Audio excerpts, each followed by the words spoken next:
Fashion बन गया है। अमित शाह गृह मंत्री बोल रहे हैं, अम्बेडकरवादी जितने हैं सभी लोग अमित शाह जी का जगह जगह पर सड़कों पर पुतला फूंकने का काम कर रहे हैं। हम लोग अपने महान पुरुषों की विचारधारा को, महान पुरुषों का अपमान हम लोग सह नहीं सकते और सहना भी नहीं चाहिए। आज अमित शाह जी भरे संसद में कह रहे हैं कि अम्बेडकर एक फैशन है, अम्बेडकर का नाम लेना एक फैशन बन गया है।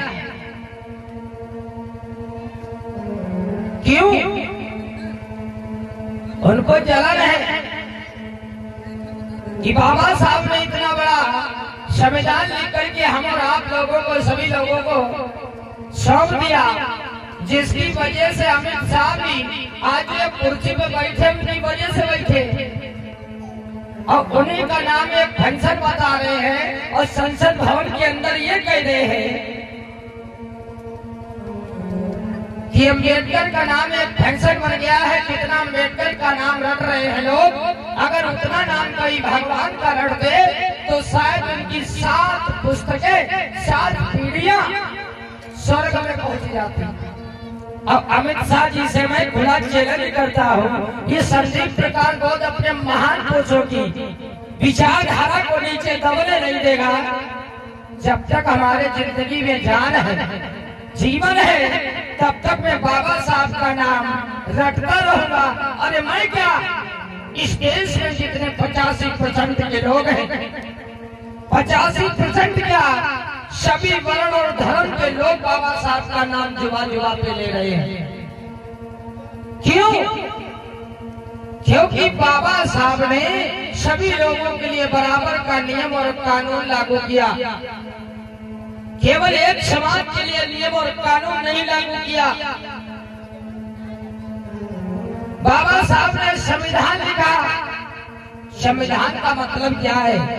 सम माने बराबर और विधान माने नियम तथा कानून। चाहे वो जिस भी वर्ण का व्यक्ति क्यों ना हो, बाबा साहब ने बराबर का नियम तथा कानून लागू किया। सभी लोगों को बराबर का सम्मान देने का काम किया। आज उन्हीं का नाम अमित शाह जी बता रहे, गृह मंत्री होते हुए भी अपने पद का, जिनकी वजह से आज वो कुर्सी पे बैठे हैं, अरे तुमको शर्म नहीं लगती? आज जिनकी दया दृष्टि से तुमको कुर्सी मिल गई और कुर्सी पर बैठ करके उन्हीं का नाम एक फैशन बता रहे हो। बोल रहे हो जितना नाम अम्बेडकर अम्बेडकर रट रहे हो, उतना नाम कहीं अगर भगवान का लिया होता तो तुम्हारी 7 पीढ़ियां स्वर्ग में पहुंच जाती। तो अमित शाह जी, ये संदीप प्रकाश गौड़ तुमसे खुला कह रहा है, अरे तुमको कौन रोका है? तुमने तो भगवान का नाम घूम लिया होगा। तुम्हारी 7 पीढ़ियां क्या, 14 पीढ़ियां पहुंच जाए स्वर्ग को। लेकिन हमारा और हमारे समाज का भला अगर किसी ने किया है तो वो परम पूज्य बोधिसत्व बाबा साहब ने किया है। हमारे समाज के लोग हमेशा भगवान का नाम रटते रहे। अरे अब तो बाबा साहब की दया दृष्टि से हम लोग पूजा प्रतिष्ठा करने लगे, वरना जिस तुम मनुस्मृति की बात कर रहे हो, उन्हीं मनुस्मृति में लिखा था स्त्री शूद्रो विद्या नाधिताम, स्त्री और शूद्र को विद्या पढ़ना वर्जित है। और अमित शाह जी तुम कह रहे हो कि भगवान का नाम लेना चाहिए, स्वर्ग मिल जाएगा, तो तुम ले, तुमका कौन रोका है? हमारा भला अम्बेडकर साहब ने किया, परम पूज्य बोधिसत्व बाबा साहब ने किया, तो हम लोग अपने बाबा साहब का नाम रट रहे, तुमसे क्या लेना देना है?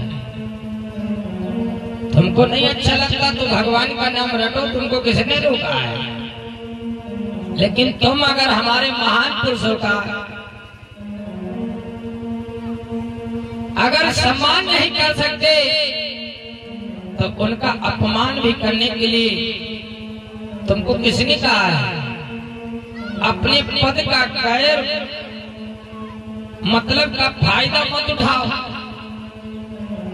और हमारा आपसे निवेदन है कि आप अगर उस कुर्सी पर बैठ नहीं सकते, अगर संभाल नहीं सकते, तो अपने इस कुर्सी को किसी दूसरे को सौंप दीजिए, ताकि उस कुर्सी का नाजायज फायदा आप ना उठा सके। आप जैसे ही मनवादी विचारधारा के लोग हमारे देश को बर्बाद करके रख दिए। ये मेरा वीडियो अमित शाह के लिए है